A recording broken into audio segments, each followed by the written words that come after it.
我坐校車上學。我叫阿里，我住在尖沙咀。每天上學，媽媽都送我上校車。我坐在校車上看風景。馬路上有很多交通工具，有巴士、小巴、的士和私家車。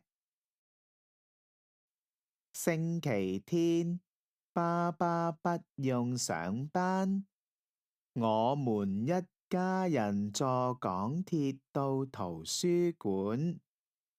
我很喜歡看故事書。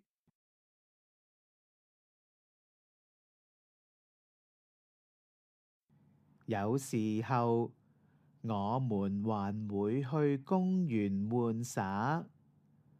我們先乘坐渡輪到中環，再轉電車到公園。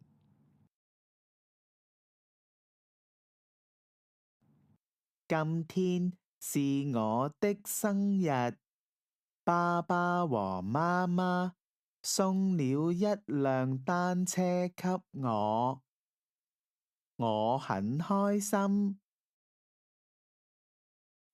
我有一個願望，我希望長大後可以和爸爸媽媽一起坐飛機到很遠的地方遊玩。讀一讀。電車、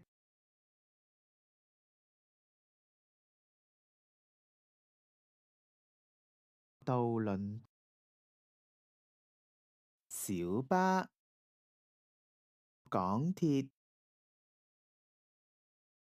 巴士、飛機、私家車、的士、單車。